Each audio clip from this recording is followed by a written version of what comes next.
باللہ من الشیطان الرجیم بسم اللہ الرحمن الرحیم الحمدللہ رب العالمین وصلی اللہ علی محمد وآلہ الطاہرین ولعنۃ اللہ علی اعدائهم ملعونین اجمعین اما بعد فقد قال سبحانہ وتعالی فی محکم کتابہ الکریم بسم اللہ الرحمن الرحیم وقال ربكم ادعوني استجب لكم۔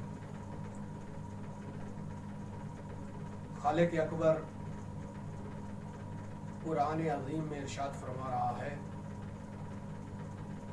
سورہ غافر کی آیت نمبر 60 میں پروردگار یہ ارشاد فرما رہا ہے کہ تم مجھے پکارو استجب لکم، میں تمہاری دعاؤں کو قبول کرنے والا ہوں۔ اس آیت میں پروردگار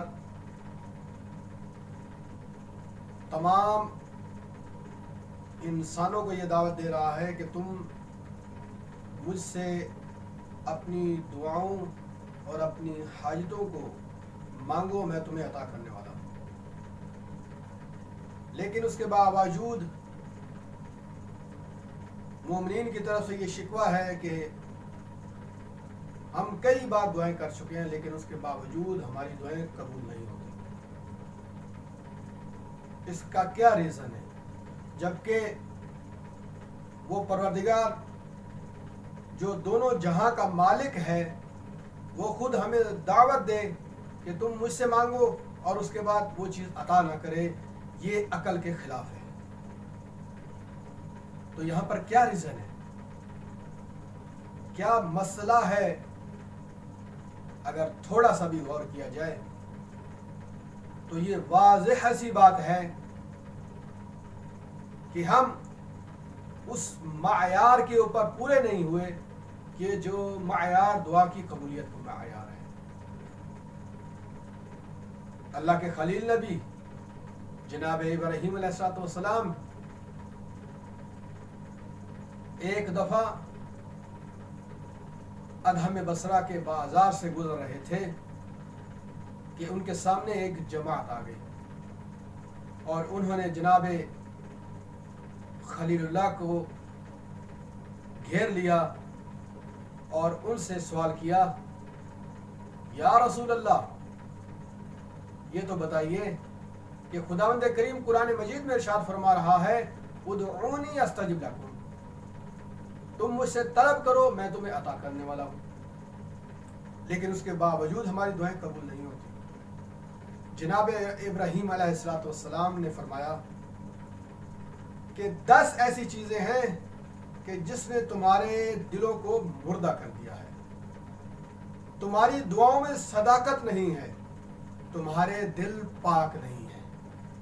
اس کے بعد جناب ابراہیم علیہ السلام نے ان 10 چیزوں کی طرف متوجہ کیا۔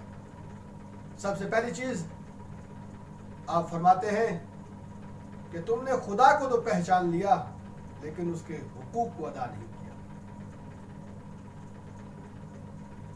پروردگار کے کیا کیا حقوق ہیں ہمارے اوپر، یہ ایک مفصل بحث ہے، ایک مفصل گفتگو ہے۔ اس کے بعد جناب دوسری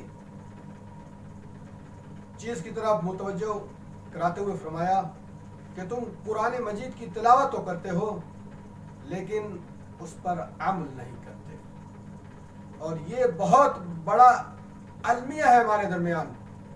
بعض تو ایسے افراد موجود ہیں کہ قرآن کی تلاوت تو کجا، انہیں قرآن پڑھنا ہی نہیں آتا۔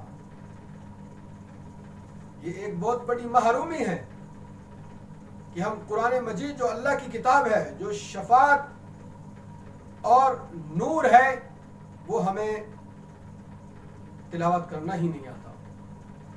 اور آج کل تو سوشل میڈیا کے دور میں یہ ایک کاروبار بن چکا ہے کہ اگر کوئی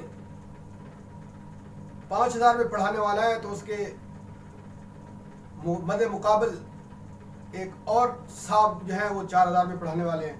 یعنی ابھی تقابل بن گیا ہے، قرآن مجید کی روح کو ختم کر دیا ہے، بس فقط ایک دوسرے سے مقابلہ کر رہے ہیں. قرآن مجید جو کسی عمر میں بھی پڑھا جا سکتا ہے، اس کے لیے کسی عمر کی قید نہیں ہے، کیونکہ پیغمبر اکرم نے فرمایا کہ قرآن مجید کو مہد سے لحد تک تلاوت کرو، کیونکہ قرآن مجید بھی ایک علم ہے کہ جس طرف جناب پیغمبر اکرم صلی اللہ علیہ وآلہ وسلم نے اشارہ فرمایا. اس کے بعد آپ نے تیسری بات کی طرف متوجہ کرتے ہوئے کہا کہ دیکھو تم رسول اللہ صلی اللہ علیہ وآلہ وسلم سے محبت کا دعویٰ تو کرتے ہو، لیکن ان کی اہل بیت سے بغض رکھتے ہو، ان کی اہل بیت سے کینہ رکھتے ہو. اور واقعاً جس نے بھی اہل بیت پیغمبر سے بغض و کینہ رکھا، آخرت میں اس کے لیے ایک عذاب علیم تیار ہے. اس کے بعد چوتھی چیز کی طرف متوجہ کرتے ہوئے فرمایا کہ شیطان سے بیزاری کا دعویٰ تو کرتے ہو، لیکن اپنے اعمال میں اسی کو شریک بناتے ہو. ہر وہ کام کہ جو شریعت کی طرف سے منع فرمایا ہے، ہر اس کام کو انجام دیتے ہیں. اس کے بعد آپ نے پانچویں چیز کی طرف متوجہ ہوتے ہوئے کہا کہ دنیا سے بیزاری کا دعویٰ تو کرتے ہو، دنیا کو دوست نہیں رکھتے، لیکن لالچ، حرص کی بنا پر مال و دولت جمع کرتے رہتے ہیں. اور واقعاً اگر آج کسی کے پاس چند پیسے آ گئے ہیں تو وہ نہ جانے اپنے آپ کو کیا سمجھ بیٹھا ہے، اسے رشتہ داری بھول چکی ہے، اور نہ کبھی ان سے رابطہ رکھنے کی کوشش کی، اس لیے کہ کہیں ایسا نہ ہو کہ مجھ سے پیسے مانگ لے. یہ مال و دولت انسان کے لیے اس دنیا میں ایک امتحان ہے. یہی اس کا مال اس کے لیے عذاب بھی بن سکتا ہے، اور یہی اس کا مال اس کے لیے جنت کا ضامن بھی بن سکتا ہے. اس کا استعمال آیا کس طرح کیا گیا ہے. اور بعض تو ایسے بھی ہیں کہ جو پوری زندگی مال اکٹھا کرتے رہتے ہیں، بینک بیلنس بڑھاتے رہتے ہیں، لیکن 1 روپیہ بھی کسی غریب کو نہیں دیتے، کسی فقیر کی مدد نہیں کرتے، کیونکہ یہ تو خدا نے ہمیں دیا ہے، میں کیوں دوں اس کو؟ جبکہ خداوند کریم نے جب تمہیں دیا ہے تو وہی تم سے یہ مطالبہ کر رہا ہے کہ اس میں سے غرباء فقراء کا حصہ ہے، خمس کی صورت میں، زکوٰۃ کی صورت میں تمہیں ادا کرنا ہے. اور واجب خمس جو شخص ادا نہیں کرتا، جو سادات کا حصہ ہے، یقین مانیے امام علیہ السلام نے اتنے سخت الفاظ استعمال کیے ہیں کہ اگر تم نے وہ حصہ نہ نکالا تمہاری اولاد حرام ہو جائے گی. تو لہذا اس چیز کی طرف توجہ ہونی چاہیے. اس کے بعد چھٹے چیز کی طرف متوجہ کرتے ہوئے کہا کہ دیکھو تم دوسروں کی تو عیب جوئیاں کرتے ہو، لیکن جو تمہارے اندر عیب ہے اس کی طرف تم متوجہ نہیں ہوتے.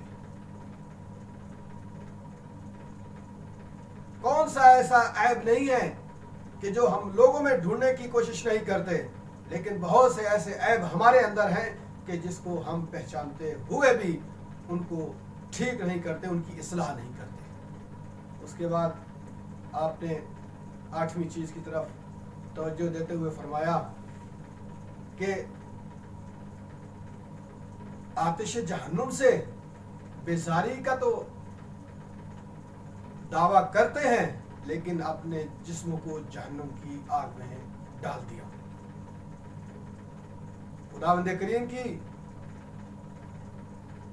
نافرمانی، خداوند کریم کی منع کی ہوئی چیزوں کو انجام دے کر ان اعضائے جوارح کے ذریعے سے ہم نے اپنے بدنوں کو جہنم کی آگ کے لیے تیار کر لیا۔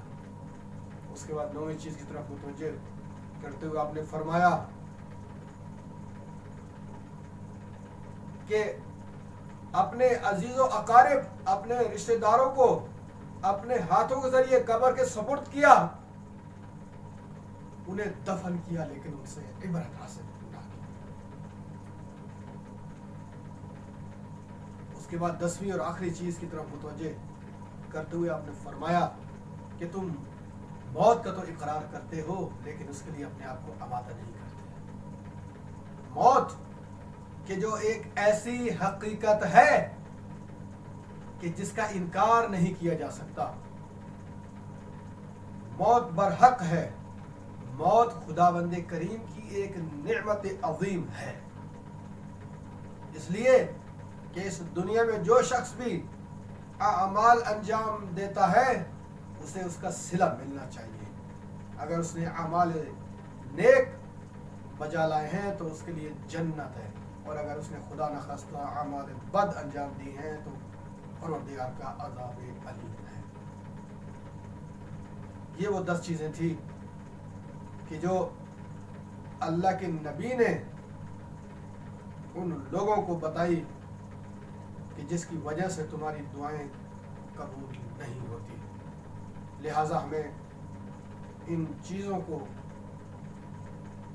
اپنانے کی کوشش کرنی چاہیے، اور انشاءاللہ تعالی پروردگار سے دعا بھی ہے کہ پروردگار ہمیں صحیح معنی میں شریعت اسلام، شریعت دین محمد و آل محمد علیہ السلام کی سیرت کو اپنانے کی توفیق عنایت فرمائے۔